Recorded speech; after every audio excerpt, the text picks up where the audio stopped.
ಅತಿ ಹೆಚ್ಚು ಅಂಕಗಳನ್ನು ಪಡೆದಿರುವ ಉತ್ಸಾಹ ಮುಂದುವರಿಯಲಿ. ಇದು ಮತ್ತಷ್ಟು ಸಾಧನೆಗೆ ಪೂರಕವಾಗಿರಲಿ. ಆದರೆ ಅಹಂಕಾರಕ್ಕೆ ಅವಕಾಶ ಮಾಡಿಕೊಡಬೇಡಿ ಎಂದು ಶಿಕ್ಷಣ ಇಲಾಖೆಯ ಉಪನಿರ್ದೇಶಕ ಎಂ ಮರಿಸ್ವಾಮಿ ದ್ವಿತೀಯ ಪಿಯುಸಿ ಪರೀಕ್ಷೆಯಲ್ಲಿ ಅತಿ ಹೆಚ್ಚು ಅಂಕ ಗಳಿಸಿದ ವಿದ್ಯಾರ್ಥಿಗಳನ್ನು ಎಚ್ಚರಿಸಿದರು. ಬೆಂಗಳೂರು ದಕ್ಷಿಣ ಜಿಲ್ಲೆಯ ರಾಮನಗರದ ಗೌಸಿಯಾ ಇಂಜಿನಿಯರಿಂಗ್ ಕಾಲೇಜಿನ ಸಭಾಂಗಣದಲ್ಲಿ ದ್ವಿತೀಯ ಪಿಯುಸಿ ವಿಜ್ಞಾನ ವಿಭಾಗದ ಪರೀಕ್ಷೆಗಳಲ್ಲಿ ಅತಿ ಹೆಚ್ಚು ಅಂಕಗಳನ್ನು ಪಡೆದ ಜಿಲ್ಲೆಯ ಪಿಯುಸಿ ಕಾಲೇಜುಗಳ 60ಕ್ಕೂ ಹೆಚ್ಚು ವಿದ್ಯಾರ್ಥಿಗಳ ಸನ್ಮಾನ ಸಮಾರಂಭ ಉದ್ಘಾಟಿಸಿ ಎಂ ಮರಿಸ್ವಾಮಿ ಮಾತನಾಡಿದರು. ಮಾನವನ ಮೊದಲ 25 ವರ್ಷಗಳ ಸಹಜ ಬೆಳವಣಿಗೆಯ ವೇಳೆ ಕಲಿಕೆಗೆ ಪೂರಕ. ಹೀಗಾಗಿ ಶಿಕ್ಷಣದ ಜೊತೆಗೆ ಕ್ರೀಡೆಗಳು, ಸಂಗೀತ, ನೃತ್ಯ ಮುಂತಾದವುಗಳನ್ನು ಕಲಿಯಿರಿ. ಉತ್ತಮ ಹವ್ಯಾಸಗಳನ್ನು ರೂಢಿಸಿಕೊಳ್ಳಿ. ಡಾಕ್ಟರ್, ಇಂಜಿನಿಯರ್ ವೃತ್ತಿಗಳ ಮೇಲೆ ಗಮನ ಹರಿಸದೆ ಬದಲಾಗಿ ಜಿಲ್ಲಾಧಿಕಾರಿ, ಜಿಲ್ಲಾ ಪೊಲೀಸ್ ಅಧಿಕಾರಿ ಮುಂತಾದ ಉನ್ನತ ಹುದ್ದೆಗಳನ್ನು ಗಳಿಸುವ ಕಡೆ ಗುರಿ ಇರಲಿ. ಇವೆಲ್ಲ ಸಾಧ್ಯವಾಗಬೇಕಾದರೆ ಕಠಿಣ ಶ್ರಮ ಅಗತ್ಯವಿದೆ ಎಂದರು. ಇದೇ ಸಂದರ್ಭದಲ್ಲಿ ಗೌಸಿಯಾ ತಾಂತ್ರಿಕ ಮತ್ತು ಎಂಜಿನಿಯರಿಂಗ್ ಟ್ರಸ್ಟ್ನ ಗೌರವ ಕಾರ್ಯದರ್ಶಿ ಉಮರ್ ಇಸ್ಮಾಯಿಲ್ ಖಾನ್ ಮಾತನಾಡಿ, ಪಿಯುಸಿ ಪರೀಕ್ಷೆಯಲ್ಲಿ ಉತ್ತಮ ಅಂಕ ಪಡೆದಿದ್ದೇನೆ. ಮುಂದೆ ಭವಿಷ್ಯ ಚೆನ್ನಾಗಿರುತ್ತದೆ ಎಂಬ ಅತಿಯಾದ ಆತ್ಮವಿಶ್ವಾಸ ಬೇಡ. ಸದಾ ನಿಯಮಿತವಾಗಿರಿ, ವಿನಯದಿಂದಿರಿ ಎಂದು ಕಿವಿಮಾತು ಹೇಳಿದರು. ಈ ಸಮಾರಂಭದಲ್ಲಿ ಗೌಸಿಯಾ ತಾಂತ್ರಿಕ ಮತ್ತು ಇಂಜಿನಿಯರಿಂಗ್ ಟ್ರಸ್ಟ್ನ ಅಧ್ಯಕ್ಷ Nawaz A Sharif, Gousia PU college ವಿಭಾಗದ ಪ್ರಾಂಶುಪಾಲ ಪ್ರೊಫೆಸರ್ ನಜ್ರುಲ್ಲಾ ಖಾನ್, ಗೌಸಿಯಾ ಇಂಜಿನಿಯರಿಂಗ್ ಕಾಲೇಜಿನ ಪ್ರಾಂಶುಪಾಲ ಡಾಕ್ಟರ್ ಎನ್ ಕುಮಾರ್, ಆಡಳಿತಾಧಿಕಾರಿ ಏಜಜ್ ಅಹಮದ್ ಮತ್ತಿತರರು ಭಾಗವಹಿಸಿದ್ದರು. ವಿದ್ಯಾರ್ಥಿಗಳೇ, ಇವತ್ತು ನಿಮ್ಮೆಲ್ಲರಿಗೂ ಒಂದು ವಿಶಿಷ್ಟವಾದ ದಿನ.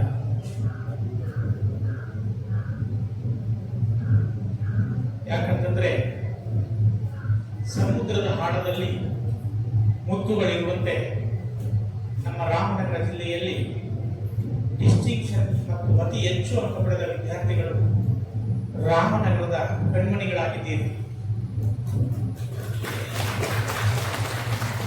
ನಿಮ್ಮೆಲ್ಲರನ್ನು ಸನ್ಮಾನಿಸಿ ತಮ್ಮೆಲ್ಲರಿಗೂ ಕೂಡ ಊಟೋಪಚಾರಗಳನ್ನು ಇಟ್ಕೊಂಡಿರ್ತಕ್ಕಂಥ ಗೌಸಿಯಾ ಕಾಲೇಜಿಗೆ ಮತ್ತೊಮ್ಮೆ ಅಭಿನಂದನೆಯನ್ನು ಸಲ್ಲಿಸ್ತಾ, ವಿದ್ಯಾರ್ಥಿಗಳೇ, ಅತಿ ಹೆಚ್ಚು ಅಂಕ ಪಡೆದ ವಿದ್ಯಾರ್ಥಿಗಳನ್ನ ಯಾಕೆ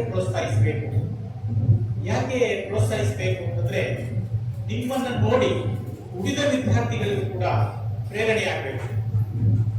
ಇಲ್ಲಿ ಇದೆಲ್ಲ ಈಗ ಪೇಪರ್ ಬರ್ತದೆ, ಗೌಸಿಯಾ ಕಾಲೇಜಿನಲ್ಲಿ ಅತಿ ಹೆಚ್ಚು ಅಂಕ ಪಡೆದ ವಿದ್ಯಾರ್ಥಿಗಳನ್ನ ಗೌರವಿಸಿದರೆ ಇಂತಿದ್ದ ವಿದ್ಯಾರ್ಥಿಗಳಿಗೆ ಹೀಗೆ ಅಂತ ಪೇಪರ್ ಓದ್ ತಕ್ಷಣ ಉಳಿದಂತ ವಿದ್ಯಾರ್ಥಿಗಳು ಕೂಡ ನಾನು ಈ ತರ ತಗೊಂಡಿದ್ರೆ ನನಗೂ ಸನ್ಮಾನ ಸಿಕ್ತಿತ್ತು, ಪ್ರೋತ್ಸಾಹ ನೀಡ್ತಿದ್ರು ಅಂತ ಅನ್ನಿಸ್ಬೇಕು ಅವ್ರಿಗೆ. ಆ ರೀತಿಯಾಗಿ ಅದಕ್ಕೋಸ್ಕರ ನಿಮ್ಮೆಲ್ಲರಿಗೂ ಕೂಡ ನಾವು ಸನ್ಮಾನಿಸ್ತಾ ಇದ್ದೇವೆ ಮತ್ತು ಪ್ರೋತ್ಸಾಹ ನೀಡ್ತಾ ಇದ್ದೇವೆ.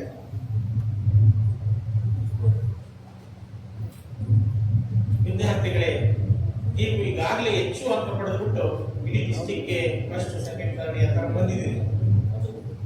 ಇನ್ನು ಮುಂದಿನ ದಿನಗಳಲ್ಲಿ ಮೈ ಮರೆಯದೆ ಇದೇ ಉತ್ಸಾಹವನ್ನ ಇಟ್ಟುಕೊಂಡು ಯಾವುದೇ ಸೋಮಾರಿತನದಿಂದ ಕಾಲ ಕಳೆಯದೆ ಇನ್ನಷ್ಟು ಹೆಚ್ಚು ಅಂಕಗಳನ್ನ ಪಡೆಯೋದಕ್ಕೆ ತಾವೆಲ್ಲರೂ ಕೂಡ ಪ್ರಯತ್ನವನ್ನ ಪಡಬೇಕು.